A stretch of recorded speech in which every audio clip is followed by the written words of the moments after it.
Para nosotros es un privilegio poder estar esta tarde ya, aquí con cada uno de ustedes y todo el fin de semana.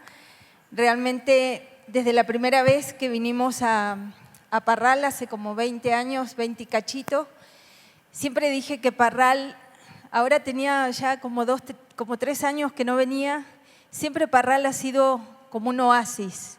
Es un fin de semana donde venimos y no nos queremos ir, y donde somos mimados, amados, como sentimos el aire fresco de su espíritu a través de todo lo que podemos compartir con nuestros pastores, sus pastores, pero también nuestros pastores. Gracias, Pastor Enrique, Pastora Tita, gracias Rebeca y Herbert por esta confianza, la apreciamos, la valoramos. Y ahora que compartíamos este fin de semana con los papás, hace 20 años yo venía embarazada de 2-3 meses de mi segundo hijo y con Timoteo de 9 meses. Y ese domingo en la reunión, me acuerdo que estábamos sentados acá, era la primera vez que veníamos a Parral, y en el momento de la adoración vi a Marcos, que tenía como 8 o 9 años, postrado adorando al Señor. Y cuando yo lo vi, eso impactó tanto mi corazón, había una presencia de Dios tan poderosa en este lugar como lo es siempre. Y yo le dije, Señor, yo quiero que mis hijos cuando crezcan te adoren y te sirvan como los hijos de los pastores Bremer. Y yo honro la vida de los pastores porque mucha de la inspiración que yo he recibido como mamá, la he recibido de la pastora Tita. Gracias, pastora. Y honro la vida de sus hijos, que todos están sirviendo a nuestro Dios.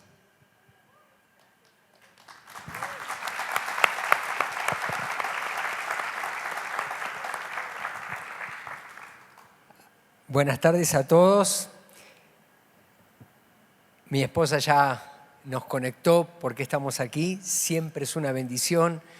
Y yo quiero compartirles acerca de esta palabra, paternidad con propósito. Cuando nuestro hijo mayor, que está aquí, Timoteo,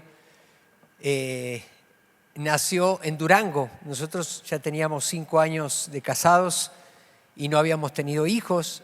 El ginecólogo de mi esposa le dijo muy sabiamente allá en Argentina, nena, vos te vas a embarazar cuando estés tranquila, porque desde que me acuerdo tenemos una vida muy intensa. Y entonces así le dijo, y fue profético. Llegamos a Durango, donde no había televisión, ir a tomar un café a Soriana era una atracción, no existía McDonald's. Bueno, aquí ya llegó Fred Chick, ¿cómo le llaman? Del pollo. Pero no tienen McDonald's ustedes. Hay niveles, ¿no?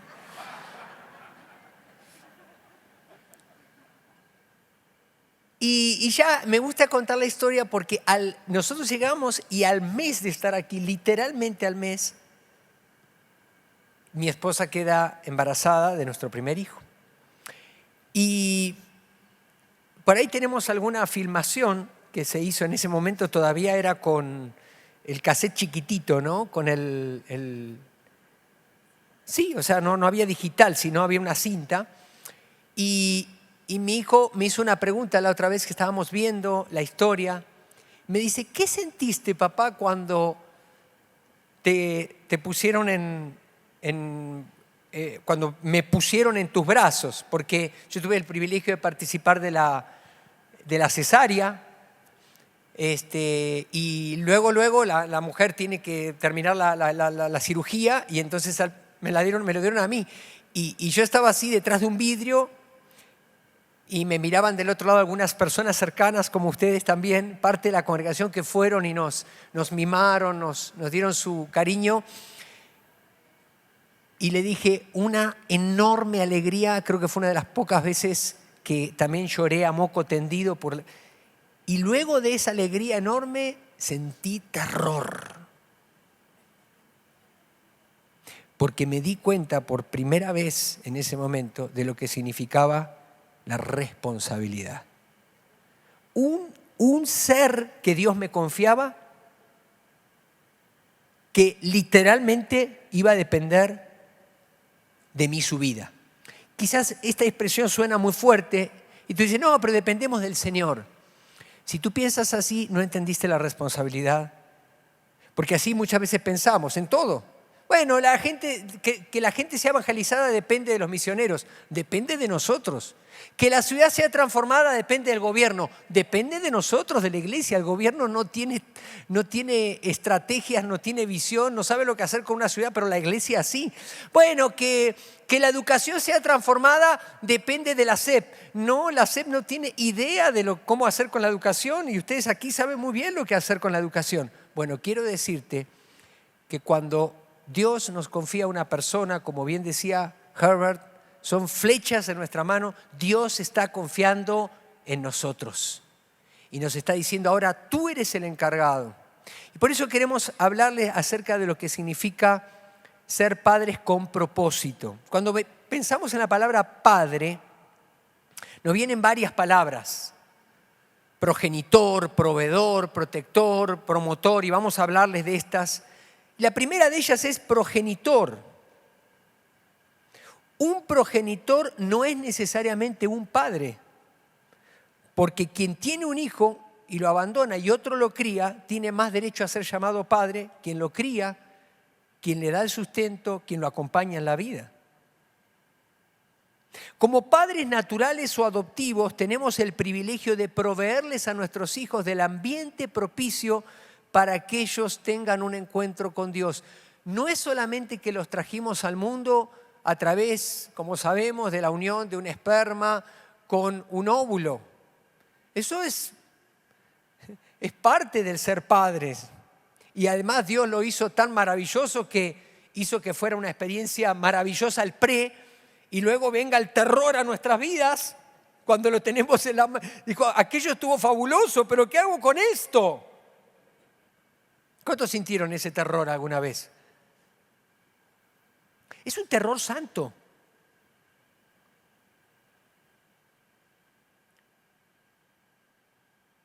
Pero luego tenemos la responsabilidad de transmitirles la genética del reino. Y la genética del reino tiene que ver con la fe. Como padres no podemos heredarles a nuestros hijos la salvación, aunque eso teológicamente pudiéramos de alguna manera discutirlo, pero la realidad es que nosotros como cristianos evangélicos creemos que ellos necesitan tener un encuentro personal con Cristo. Es básico eso. Pero sí le podemos transmitir la fe.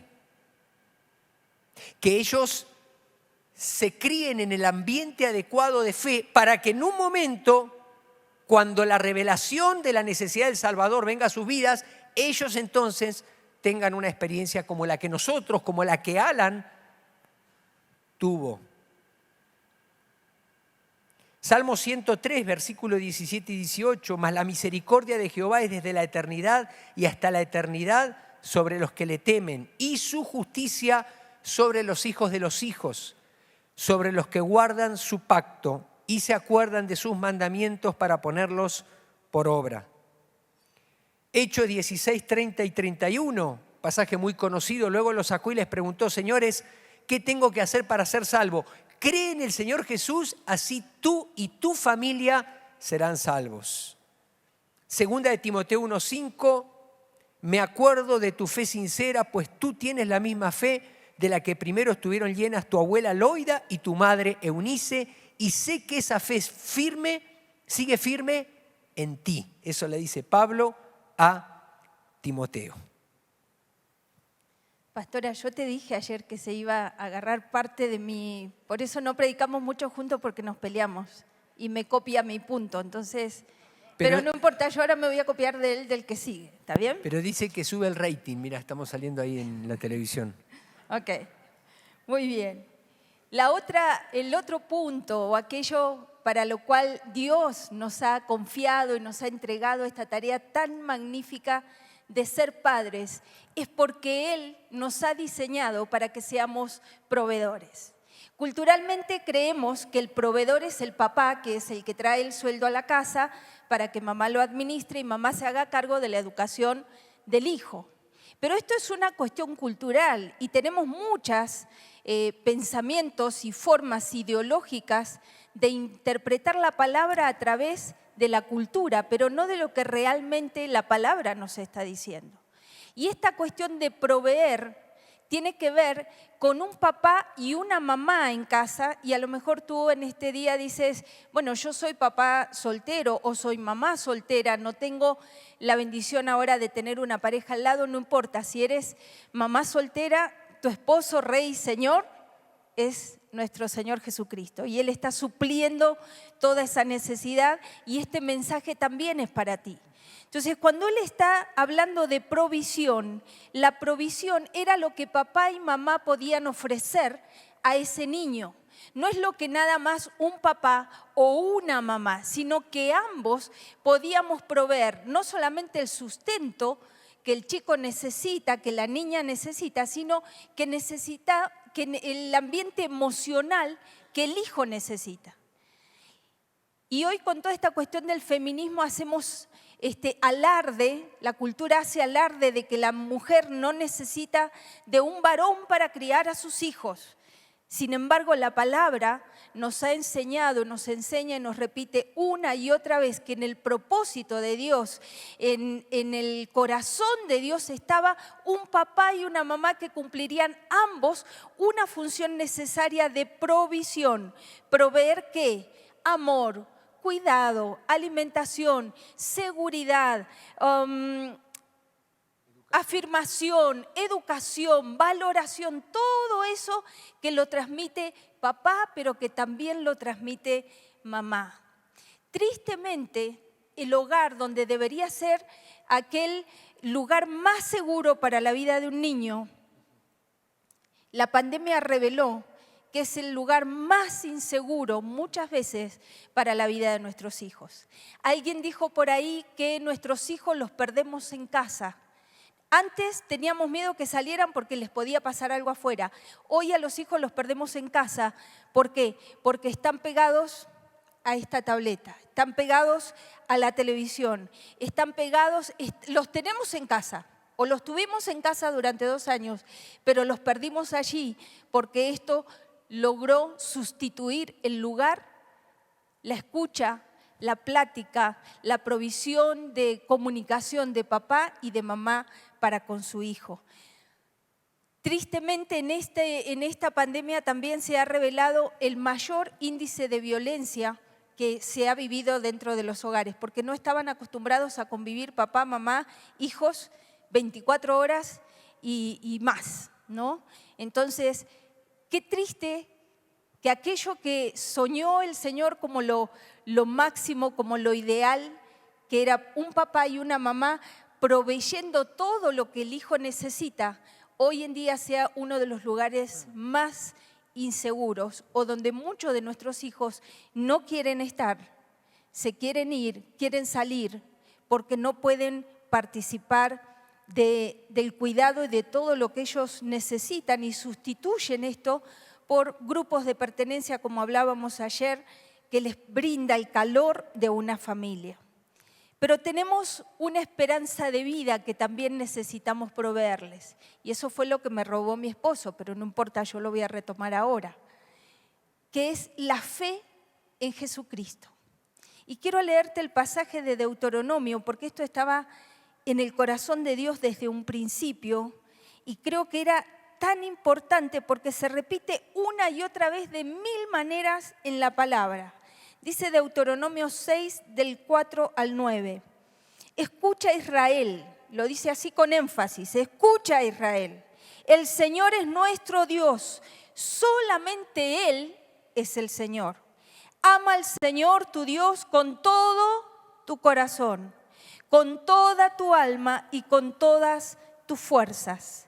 Debes comprometerte con todo tu ser a cumplir cada uno de estos mandatos que hoy te entrego. En el capítulo 5 vemos cómo Moisés Dios le había entregado las tablas de los mandamientos, y acá en el 6 se está haciendo referencia a esto. Y dice, repíteselo a tus hijos una y otra vez. ¿Cuántas veces?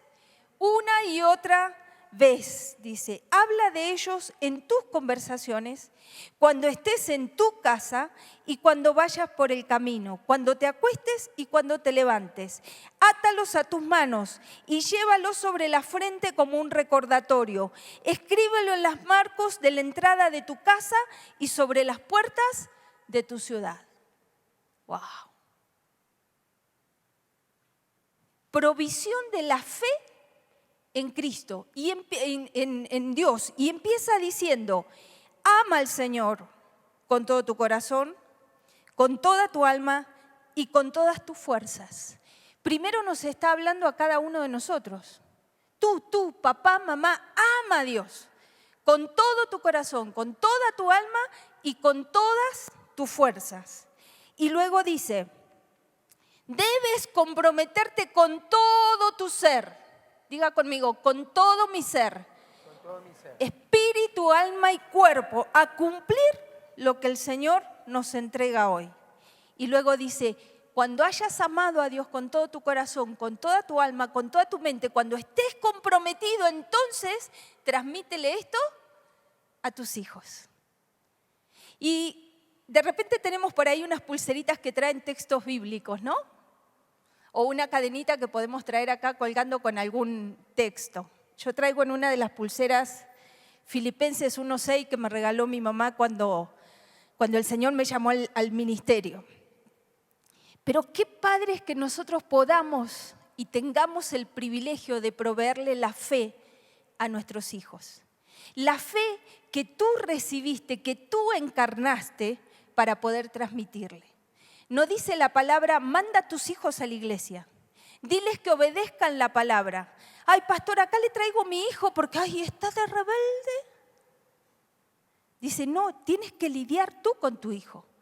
Los pastores te pueden dar un consejo, el líder de jóvenes te puede dar un consejo, pero la responsabilidad de impartirle la palabra, ¿de quién es? Mía. Diga usted, mía. Mía. Dios me la confió a mí. Y dice que esa palabra, piense bien, habla de ellos en todas tus conversaciones. Cuando estés en tu casa, cuando vayas por el camino, cuando te acuestes y cuando te levantes. Átalas a tus manos y llévalas sobre el frente como un recordatorio y escríbelas en las marcos de la entrada de tu casa y sobre las puertas de la ciudad. ¿Qué está diciendo? O sea, desde que me levanto hasta que me acuesto, ¿qué tengo que transmitirle a mis hijos? Palabra. La palabra, la palabra, la palabra, la palabra, la palabra, la palabra. Me gustaba mucho ponerles, depende de cómo se portaban, buscaba cuando era chico esos textos así, ¿no? Como andaban entre la semana y les pegaba los textos en el baño, en el cuarto. Jere como que era medio travieso en la escuela y siempre me llamaban porque algo hacía, le pegaba los textos en el estuche para que cuando lo abriera, ¿no? Se acordara que tenía que portarse bien y que tenía que honrar a Dios y toda o sea, palabra, de tantas formas creativas que ahora nosotros podemos usar. La manera de meterles la palabra a nuestros hijos.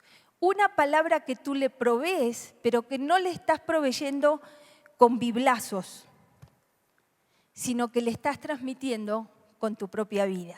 Porque ni modo que desde que nos levantemos hasta que nos acostemos, como dice acá, vayas por el camino acá y allá, estés todo el día hablando la palabra y recitando, oh hijo de mi vida, Jehová ha sido bueno con nosotros y no, las 24 horas no se puede hablar así. Lo que está diciendo acá es que toda la intención de tu vida como papá y como mamá estamos transmitiendo palabra de Dios. Ayer les decía, no te preocupes si tus hijos no te escuchan, porque ellos te están viendo todo el tiempo. Entonces eso va a ser más fuerte que la palabra la encarnemos, la vivamos y entonces va a ser transmitida al corazón de nuestros hijos. Proveer de esto es nuestra responsabilidad. ¿No es responsabilidad de la escuela? Bueno, que la escuela le enseñe ahí los hábitos de buenas costumbres. Es responsabilidad, todo empieza en casa. Ese es el ámbito donde está diseñado en el corazón de Dios que tus hijos van a recibir todo lo que necesitan para ser hombres y mujeres de bien conforme a lo que la palabra dice. Por eso tenemos una gran responsabilidad y por eso esto nos da miedito. Pero todo lo podemos cuando Cristo es nuestra guía, dirección y fuerza.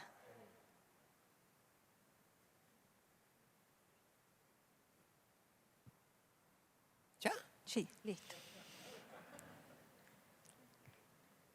Los padres que captamos esta paternidad con propósito, entendemos que parte de nuestra responsabilidad es proteger a nuestros hijos. Diga conmigo, proteger. Cuando son chicos es fácil darse cuenta, uno los tiene que proteger de que no metan la mano en el enchufe, que no se que no se quemen con algo, o sea, cosas muy prácticas, que no crucen la calle, por eso los llevamos de la mano. No sé si les pasó alguna vez que se les perdió alguna vez su hijo en el centro comercial. A mí se me perdió ahí en un tiempo donde estaba muy de moda que había secuestros y cosas así. Y entonces hicimos cerrar con Cari todo el centro comercial, había donde estaba ahí, los nenes andaban ahí, uno de ellos estaba ahí viendo algo que le había llamado la atención. ¿Quién perdió quién se relajó en eso? Fui yo, ¿no es cierto? Como padre estar atento a ver dónde está y traerlo de la mano. Así que nosotros estamos para protegerlos, pero protegerlos del coco o del monstruo, es parte cuando son chiquitos, pero luego se pone más difícil cuando son más grandes. Necesitamos protegerlos de algo más que del coco o de que cruce o de que esté en un lugar inadecuado. Necesitamos protegerlos de la deshonra y de la necedad. Cuando en los primeros años de ministerio ahí en Jardines de Durango, donde comenzamos, me acuerdo que una vez me llamaron como a las 11, 12 de la noche, una familia a la cual estábamos discipulando y nos dijo: pastor, venga a ayudarnos porque no podemos más con nuestro hijo. Su hijo, ya pasando los 24, 25 años, tenía acorralado a su papá en una esquina con una botella que había roto él, amenazándolo que lo iba a matar. Y el papá, ex policía, muerto de miedo sobre la esquina, y su hijo así, y nadie, ni su mamá se atrevía, por eso me habían hablado, así que me tocó a mí separarlos, tratar de apaciguar en ese momento. Imagínense, para haber llegado a ese momento, lo que habría pasado antes.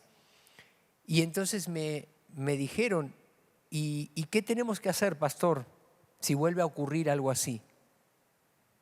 Y yo creo que ellos pensaron que le dije: bueno, recítele el Salmo 23 o el 121 que leímos en la primera reunión. Y yo le dije: llame a la policía. Su hijo necesita pasar quizá una semanita en un lugar para que vea lo que significa esto. ¡Qué duro, pastor! De hecho, no lo hicieron. Hasta el día de hoy batallan con él, un chico ya de casi 40 años.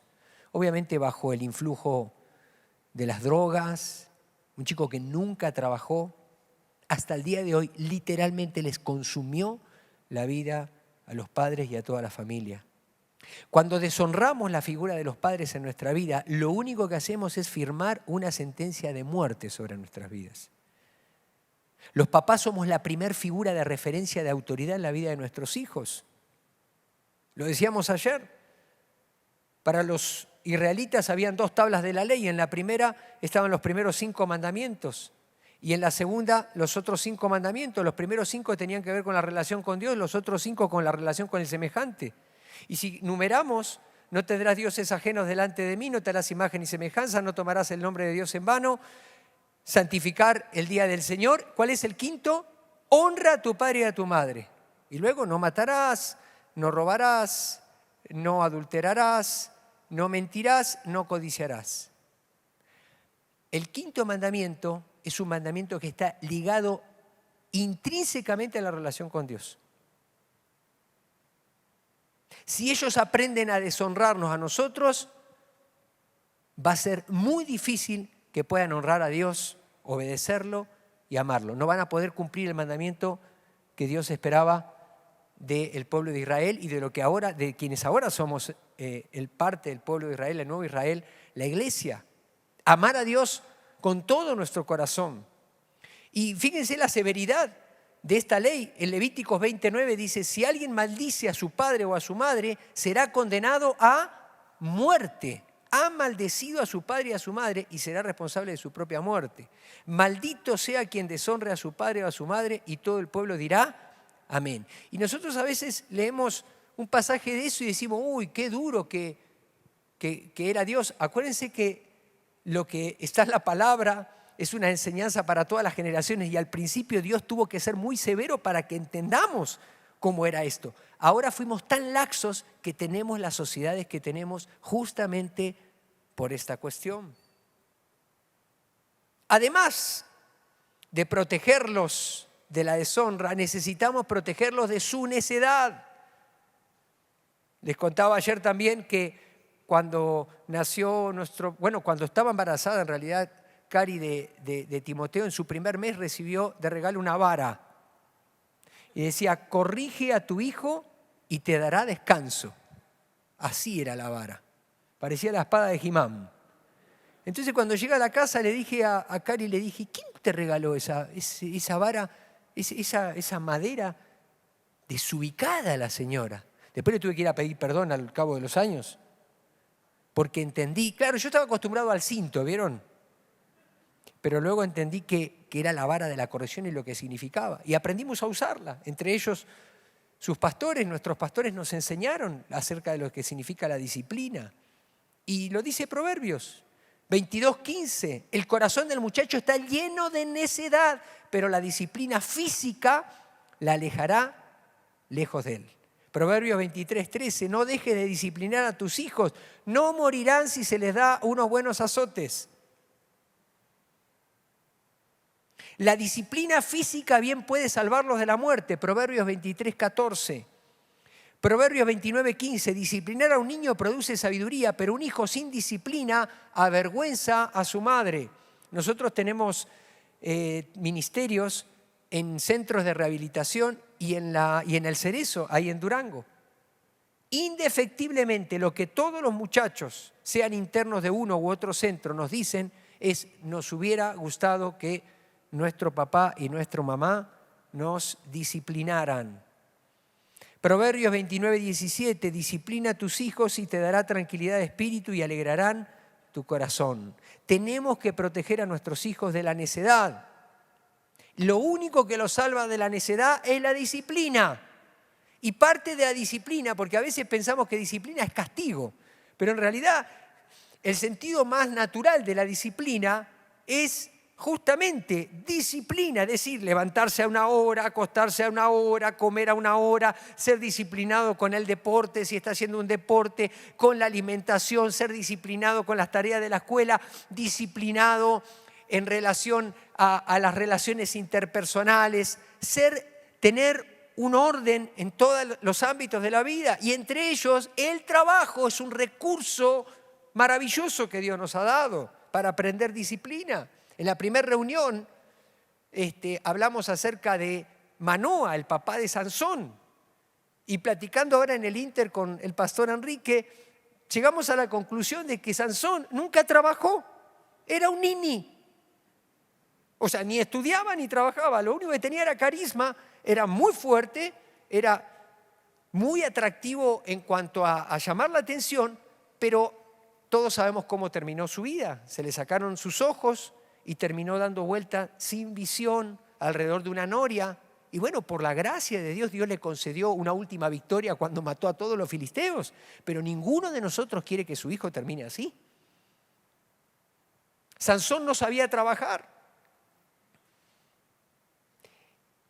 Hace unos años, ya bastantes, vinieron mis papás a Durango de visita y dijimos con mi esposa, ¿a dónde lo llevamos? Y entonces nos acordamos que ahí cerca, en una localidad que se llama Nuevo Ideal, hay una colonia de menonitas. Y es precioso, porque uno viene todo tierra árida, vegetación así seca, y de repente aparecen los campos sembrados, los establos con las vacas y unas casitas bien bonitas, el jardincito bien arreglado. Y entonces hicimos un contacto por alguien conocido y nos llevó a la granja de una familia menonita. Y entramos y el papá nos recibió, un señor bajito.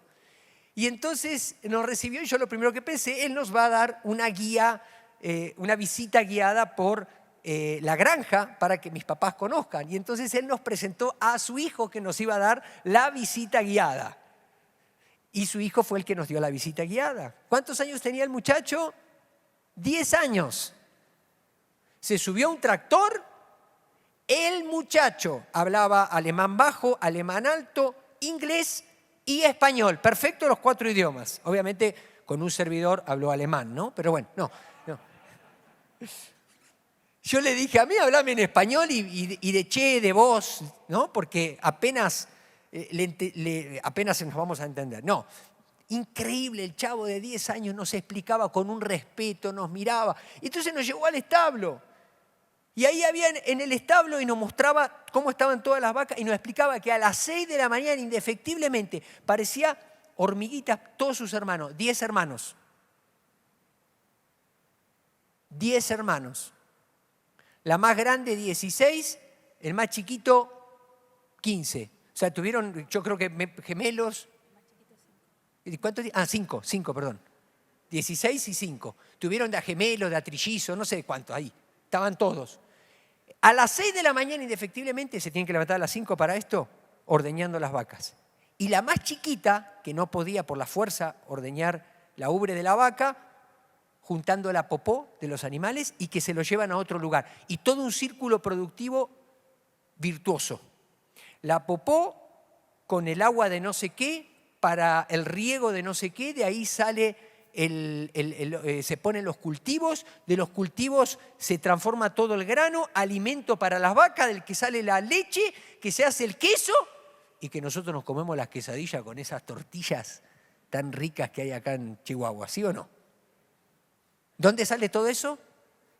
De un ambiente productivo, de un ambiente de protección. Cuando salimos de ahí, yo le decía a Cari, le digo, mira estos nenes, felices, corriendo para acá, para allá. Celular, ni por ahí. Televisión, ni por ahí.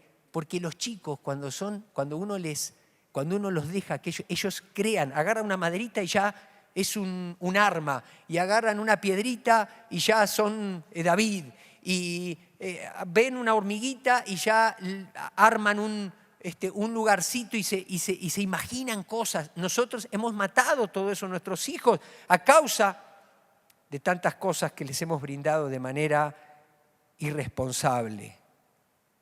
¿De qué estamos protegiendo a nuestros hijos? Necesitamos protegerlos de algo más que del coco. Necesitamos protegerlos de la deshonra y de la necedad. ¿Puedo decir algo más de esto? Sí, claro. Después yo digo más del tuyo. Dale. En relación a esto que dice Leo de la protección, no hay mayor muestra de amor para nuestros hijos que el límite. Cuando tú estás disciplinando y limitando aquello del cual el chico no puede pasar porque le puede hacer daño a su vida, le estás diciendo, te amo y eres muy importante para mí. Tengo una gran responsabilidad a la hora de cuidarte. Entonces, ese chico, aunque al principio va a decir, se va a enojar, va a patalear, va a hacer su berrinche porque le estás poniendo el límite, en el fondo está recibiendo tu amor, tu cuidado y tu protección. Y eso es lo que nuestros hijos necesitan y les da un ambiente seguro, porque le estoy diciendo, en este límite te puedes mover, pero de acá no puedes pasar porque corres peligro, te estoy protegiendo. El otro punto, que también es otra P y que está muy relacionada con el tema de la protección, si yo no protejo, no puedo promover, no puedo sentirme orgulloso de lo que tengo. ¿Por qué? Porque como padres también nosotros somos promotores del propósito de Dios en la vida de nuestros hijos. Siempre cuento una historia cuando recién llegué a Durango y una familia, una señora me invitó a su casa, me quería presentar a sus hijas y entonces me dice, ella es Juanita. Ay, Juanita es de inteligente.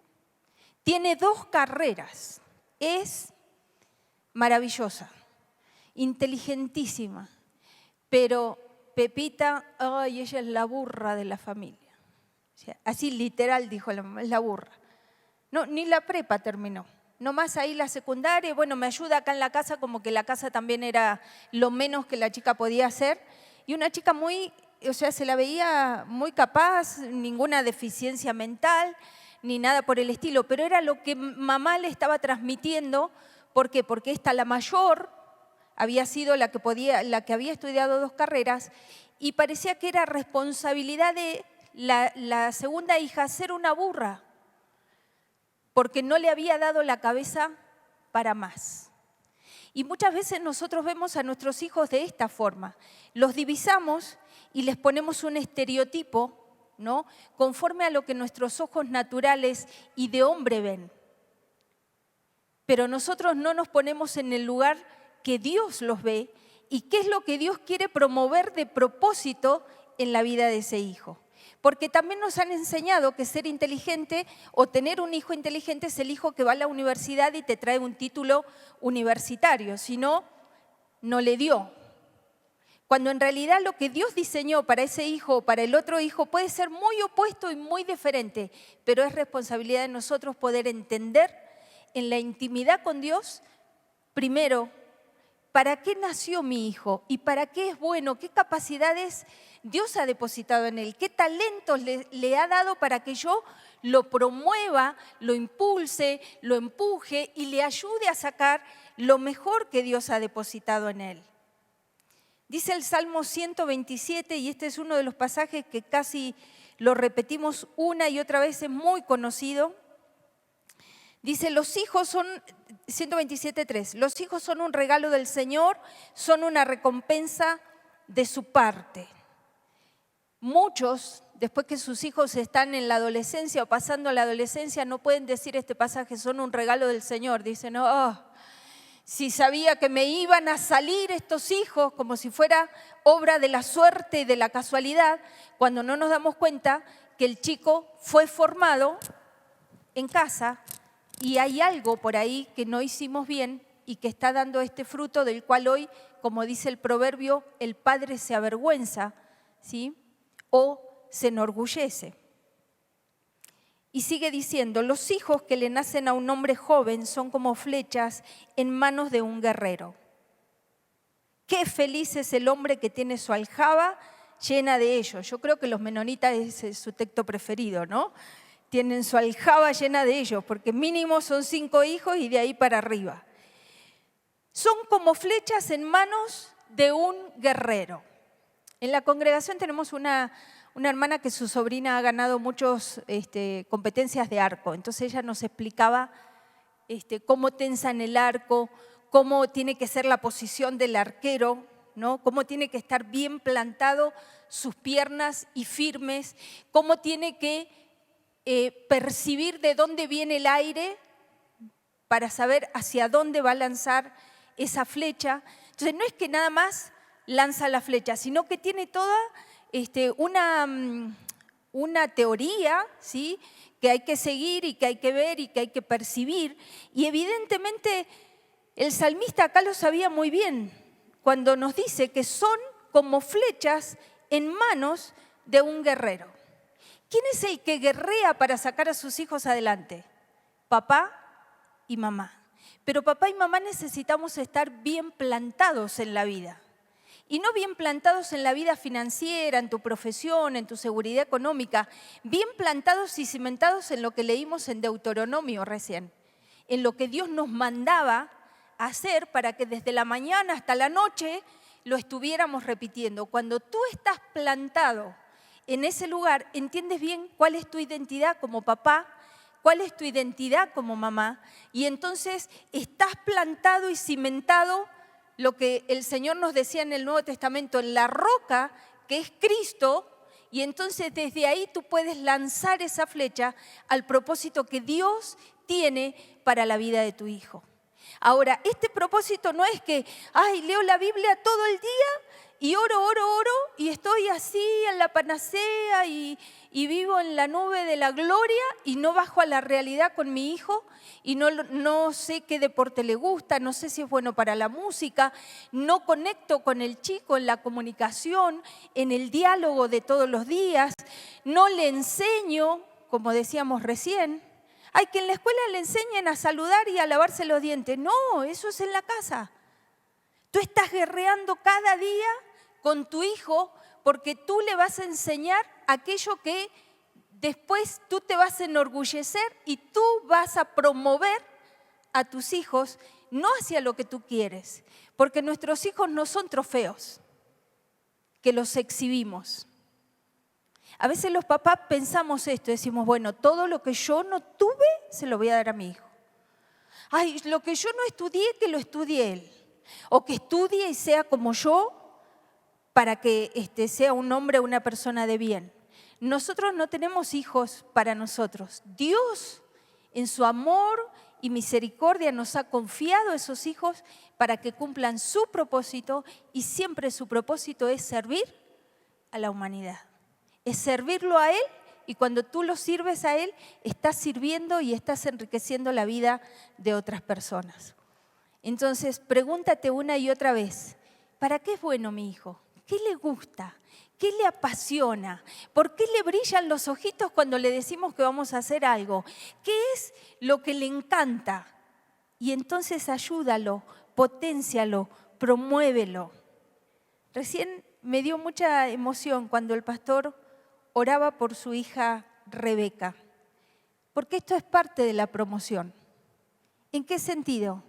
Nuestros hijos necesitan permanentemente de tu afirmación, como papá y como mamá. Qué bien nos hace a las hijas mujeres recibir esta afirmación de la palabra de un papá, la autoridad que tiene la palabra de un papá. Y qué bien nos hace recibir el abrazo y el amor de una mamá. En todas estas pequeñas cosas estamos promoviendo a nuestros hijos. Quizás tú dices, es que yo soy macho mexicano y a mí no me enseñaron ni a abrazar ni a decirle cosas lindas a mis hijas. Pues aprende, porque en el reino de Dios todo puede ser transformado. Y Dios es el Padre más dulce, más amoroso, más afirmativo que nosotros podamos tener. Y es algo que nosotros, después de haberlo conocido, no podemos decir, bueno, soy así, con botas y bigote, ¿no? Y duro, sino que tenemos que ejercitar este corazón del Padre, pero para eso necesitamos conocer al Padre. Los padres somos los promotores de nuestros hijos, porque queremos y necesitamos profetizar sobre la vida de nuestros hijos. Todos queremos que nuestros hijos lleguen más allá de lo que hemos llegado nosotros. ¿Es así o no? Y no queremos que paguen el precio que nosotros ya pagamos. Ellos parten desde nuestros hombros para arriba. Entonces no puedes esperar menos para ellos. Tienes que alentarlos y animarlos para que desde tus hombros ellos puedan partir. Y también tienes que enseñarles que cuando ellos parten desde tus hombros tienen que valorar esos hombros que les están sosteniendo, que ya pagaron un precio arduo en la vida, ¿sí? Para que ellos puedan potenciarse y llegar mucho más allá de donde hemos llegado nosotros. Porque así es el reino de Dios, así es el corazón de Dios. Dice que Él nos lleva de gloria en gloria, de victoria en victoria. Y no podemos esperar menos para la vida de nuestro hijo, aun y cuando tu hijo sea el rebelde, sea la oveja negra, sea el que tú dices, ay, este es insoportable. Cuida lo que sale de tu boca. Profetiza sobre la vida de tu hijo. Si a él no le gusta que profetices cuando está despierto, entonces cuando duerme ponle una mano encima y di, Señor, este hijo mío te va a servir, te va a amar, va a ser el mejor abogado que va a hacer una diferencia en esta ciudad y va a defender al justo y al indefenso, como dice tu palabra. Profetizo sobre él que va a ser un buen deportista y el reino de Dios se va a establecer donde él esté. Y ay, Cari, pero esas no son profesiones del reino. Acuérdate que nosotros criamos hijos para que sirvan a Dios sirviendo a la gente. Y necesitamos médicos, abogados, de todas, plomeros, albañiles, que sirvan a otros como si estuvieran sirviendo a nuestro Dios. Y nuestra función es potenciar, promover todo esto en sus vidas. Ellos necesitan escuchar, especialmente cuando nuestros hijos están en la adolescencia, necesitan escuchar que tú confías en ellos y que tú crees en ellos y que tú sabes que el Dios al que tú amas con todo tu corazón, con toda tu alma, con todas tus fuerzas, como decíamos recién, es el Dios de tu hijo. Es el Dios de tu hijo. Y entonces va a llegar hacia los propósitos y los planes de Dios y tú lo vas a promover hacia ese lugar.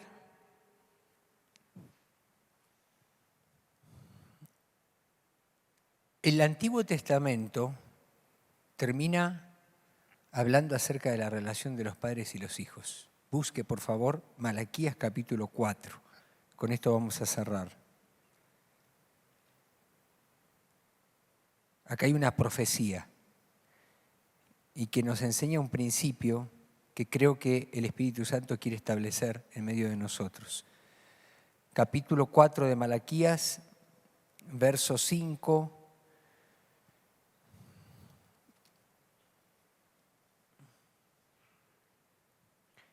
Miren, les envío al profeta Elías antes de que llegue el gran y terrible día del Señor. Sus predicaciones harán volver el corazón de los padres hacia sus hijos y el corazón de los hijos hacia sus padres. De lo contrario vendré y haré caer una maldición sobre la tierra. Nosotros sabemos, por la interpretación integral de la Biblia, y es muy claro que esto se refiere a la predicación de Juan el Bautista como precursor de nuestro Señor Jesucristo. Pero ahora nosotros como iglesia también estamos preparando la venida del Señor, la segunda venida. Y dice, y esto también se aplica a esto, que la segunda venida del Señor va a ser precedida por una reconciliación generacional que no existe. El mundo está como está porque hemos fallado como padres. No va a ser un programa de gobierno lo que salve a México, no va a ser un nuevo gobernante. La educación obviamente va a ser fundamental, pero la educación empieza por la casa y como vimos, la educación empieza por la transmisión de la fe a nuestros hijos para que amen a Dios. Uno de los grandes problemas de todo México y toda América Latina, y no menciono otras partes del mundo porque no conozco mucho, pero es la carencia de una paternidad saludable. Padres, hijos que claman por el abrazo del padre que nunca tuvieron, o por el cariño de la madre, o por la ausencia de alguno de ellos, porque se tuvo que ir, como nosotros decimos en Durango, a trabajar del otro lado, para conseguir dinero para proveerles de una supuesta educación para luego perderlos en las drogas porque carecían de lo más importante que era la presencia del Padre ahí. Papás y mamás, hoy Dios nos está hablando. Nosotros preparamos la venida del Señor trayendo una reconciliación generacional. Yo no conozco a la mayoría de ustedes, conozco a algunos, porque hace años que venimos aquí y sé que Dios ha levantado una generación de padres preciosos. De hecho, ahora los niños están en las clases dominicales y es una gran congregación. No me quiero imaginar cuántos niños serán. Pero ¿saben qué? Hay una ciudad de 150,000 habitantes, 120. 120,000 habitantes que espera ser transformada. Esto es un accidente. Predicamos porque es una bendición enorme, pero en realidad la gente tendría que venir y golpear las puertas de nuestras casas y decirnos: quiero lo que ustedes tienen. Predicamos porque, sí me entiende cuando dije un accidente, no me estoy refiriendo que es algo malo, pero es un mal necesario. La gente tendría que venir a hacer fila a nuestras casas. Yo quiero el matrimonio que ustedes quieren. Yo quiero ver cómo crían a sus hijos. Tendría que hacer fila para recibir a Cristo. ¿Qué está pasando? Necesitamos una comunidad parlante más que un púlpito. Ustedes tienen excelentes predicadores aquí, pero la ciudad no basta con un púlpito, por más que salga con las mejores views o con las mejores cámaras que ustedes tienen acá.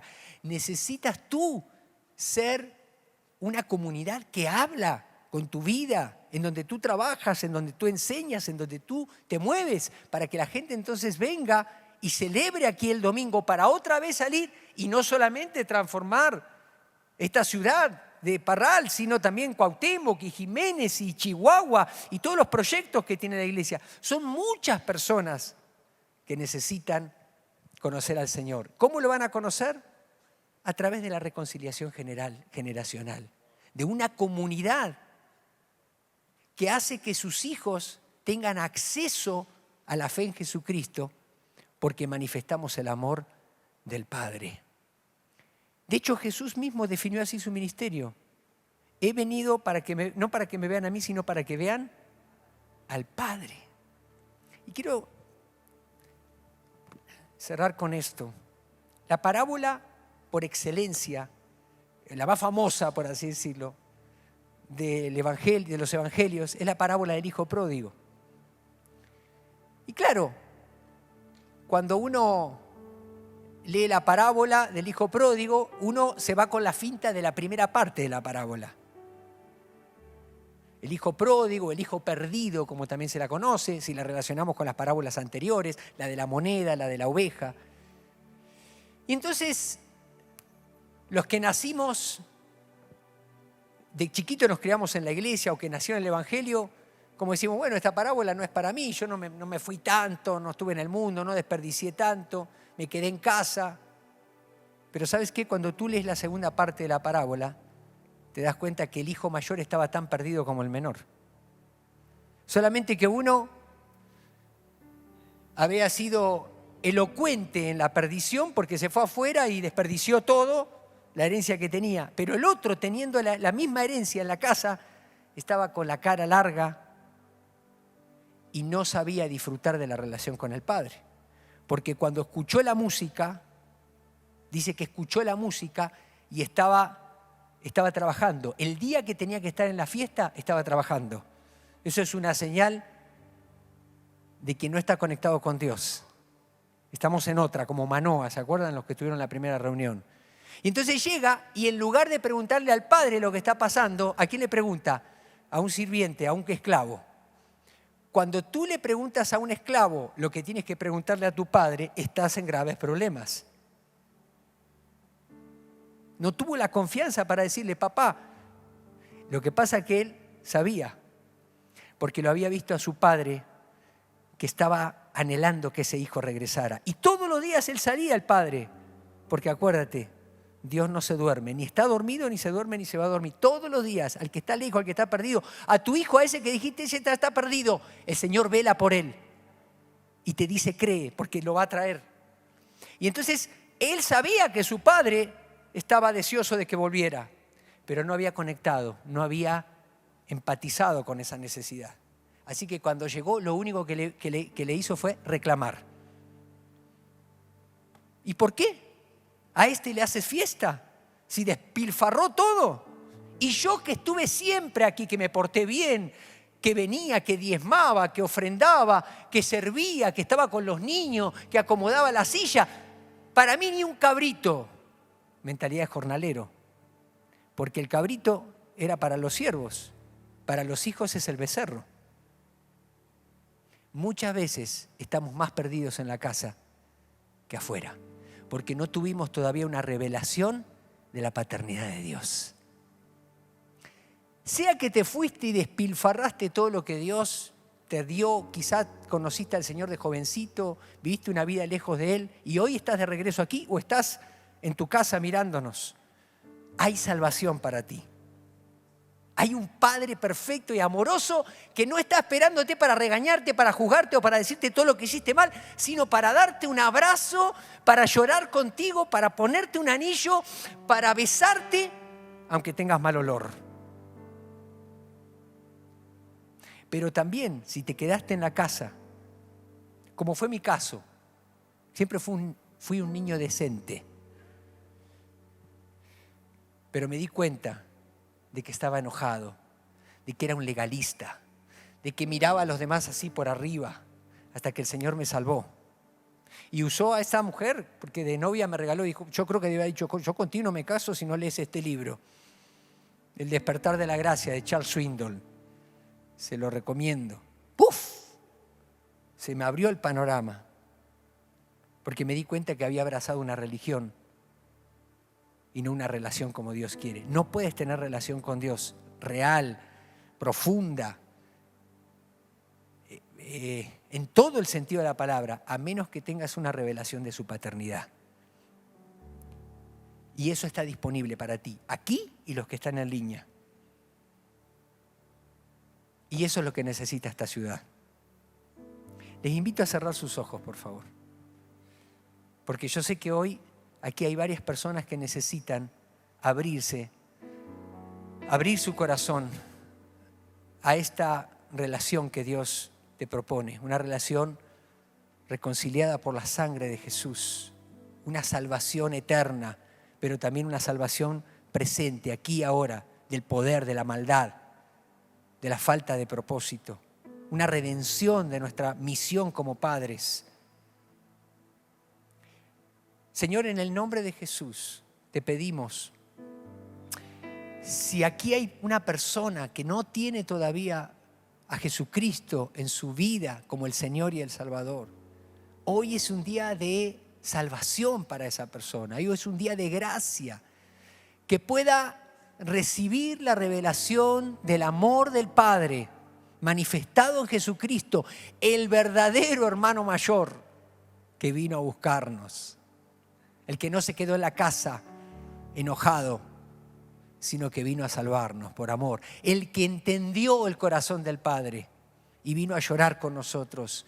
Vino a besarnos cuando estábamos malolientes, a ponernos calzado y a darnos autoridad.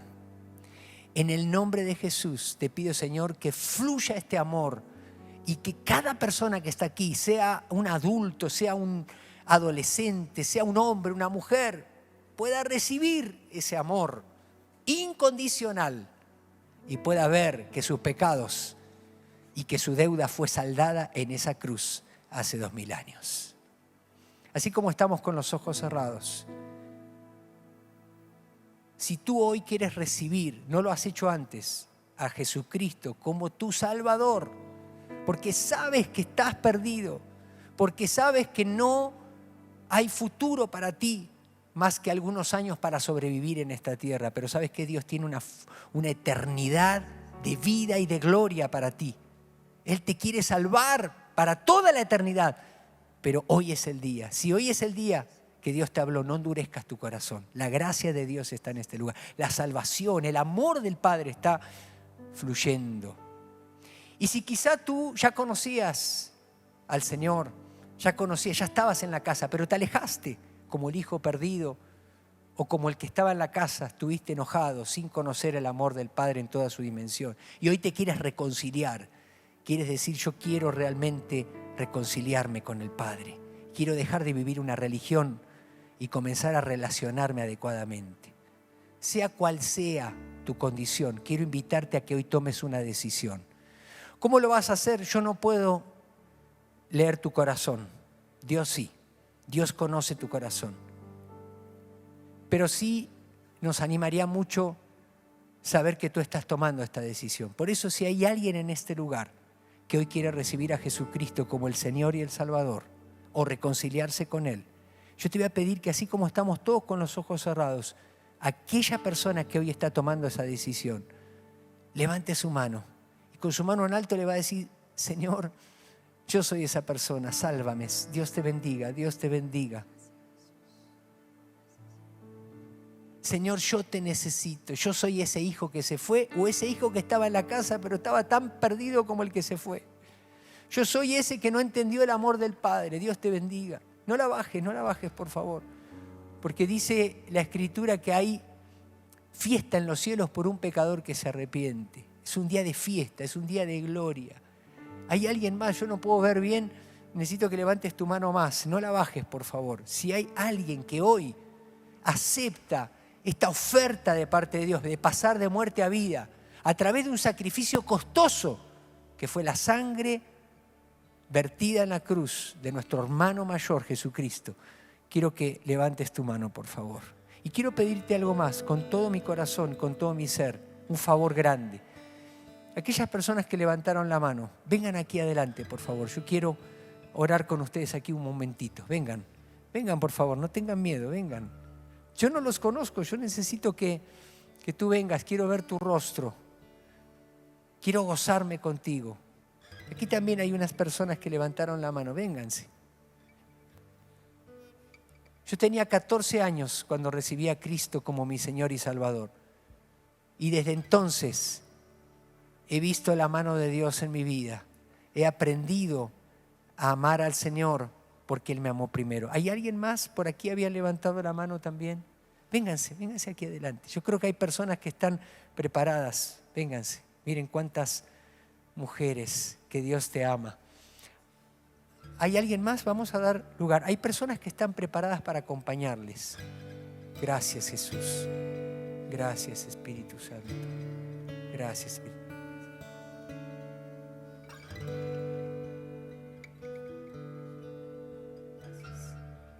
Gracias, Jesús.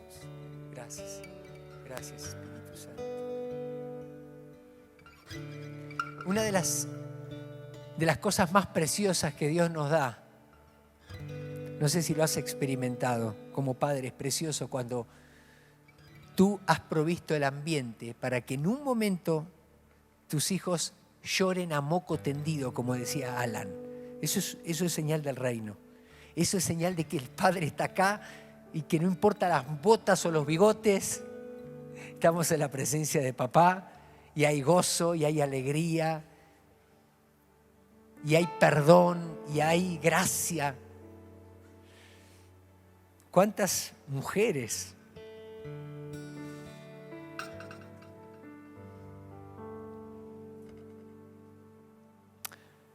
Dios te ama?